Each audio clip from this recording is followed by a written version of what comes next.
ये विषय में आते हैं तो थोड़ा सा इमोशनल हो जाते हैं।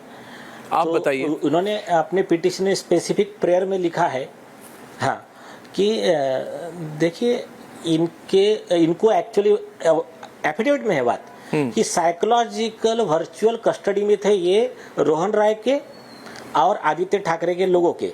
किशोरी पेडनेकर इनके घर पे आई, इनको प्रेशराइज किया, इनको कहा कि आप नितेश राणे जी के खिलाफ में, नारायण राणे जी के खिलाफ में एक कंप्लेंट आप साइन कर दो तो आपके बेटी की बदनामी बंद हो जाएंगी।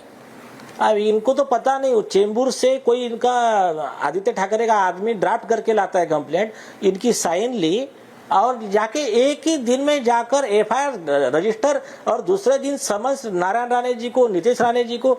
तो ये जो इन्होंने सब किया तो ये पूरा उनके कस्टडी में थे। तो इन्होंने एफिडेविट में क्लियर लिखा कि जब मैं इससे बाहर आया, का मतलब क्या है? मतलब Nilesh ji, what do you mean by custody? शुरुआत तो कस्टडी मतलब पुलिस कस्टडी नहीं, आप बोल रहे हैं मतलब किसी तरह से मतलब साइकोलॉजिकल कस्टडी, मतलब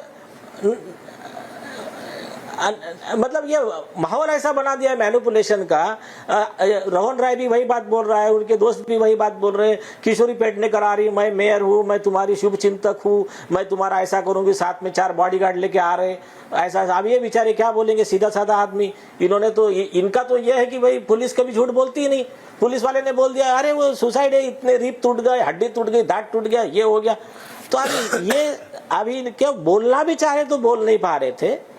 फिर जब ये उनके गुलामी से बाहर आए, उनके कस्टडी से बाहर आए, तब फिर इन्होंने जब हमसे कांटेक्ट किया तब फिर ये डिस्कशन हुआ। तब इन्होंने कहा कि ये बात बिल्कुल सही है, मालवनी पुलिस झूठी है, उन्होंने जो स्टोरी बनाई ऊपर से गिरी और ये हड्डियां टूटी सब झूठा है, ये उसके फोटो है, मैं खुद आई विटनेस हूँ, मैंने देखा था बॉडी का, और भी कई आई विटनेस है।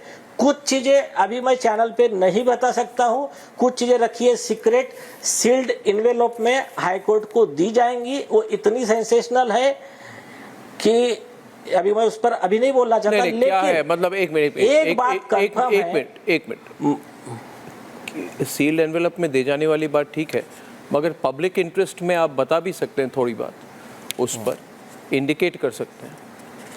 नहीं, उसका रीजन है, मैं नहीं, हाँ नहीं, उसका रीजन है अक्यूज अलर्ट हो जाएंगे एक, और उस जो पर्सन कुछ कहना चाहते हैं, कुछ बोलना चाहते हैं, उनकी जान को धोखा भी हो सकता है।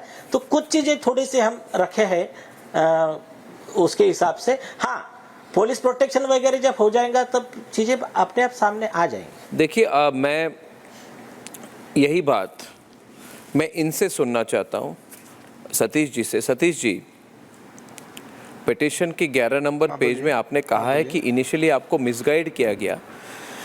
मालवानी पुलिस स्टेशन के लोग रोहन राय और किशोरी पेडनेकर जो उस समय मुंबई की मेयर थी, और आपने कहा मैं वर्चुअल कस्टडी में था इन लोगों के नैरेटिव से, मतलब ये लोग जो कह रहे थे इनके प्रेशर में मैं आ गया था। यस। और आपने उन्होंने जो कहा विश्वास कर मुझे वो जरा बताइए, क्योंकि मैं अगर एक विक्टिम के पिताजी पर प्रेशर दी जाए तो यही तो गलत बात है। सहानुभूति नहीं, सपोर्ट नहीं, मगर अगर आप पर प्रेशर दी जाए तो उसके बारे में मैं जानना चाहता हूं कि ये सुशांत सिंह राजपूत दिशा सालियान केस पे सब देश भर के लोग उस समय यही पूछ रहे थे कि दिशा सालियान के पिताजी कहाँ हैं, वो क्यों नहीं बोल रहे हैं। हम भी मुहिम चला रहे थे, तो आप पर क्या गुजर रही थी, आप पर सतीश जी और आपके परिवार पर क्या गुजर रही थी, ये आप हमें जितना खुलकर बता सके तो मैं अप्रिशिएट करूंगा। जी। हम लोग ऐसे वो जो समझते थे, जो रोहन राय, जो 4 बच्चे लोग या पुलिस जो बोलते हैं वो सच्ची बात बोलती है, वो लोग कुछ गलत नहीं बोलते हैं। ऐसा ही मेरा दिमाग में था, ऐसा है। नहीं, उस समय आपने आप पर ये प्रेशर जब जी नहीं एक मिनट, आपने जो बोला आप पर प्रेशर थी, तो क्या आपको मिलते थे, आपको ले जाते थे कहीं पे, या आपको फोन करके बात करते थे, कैसे प्रेशर डालते थे? प्रेशर ऐसा कुछ नहीं था, मेरा चारों बाजू माहौल था कि दिशा सुसाइड किया है, दिशा ने मर्डर नहीं किया है कि दिशा का। और रोहन राय इनके घर में ही रहता था ना।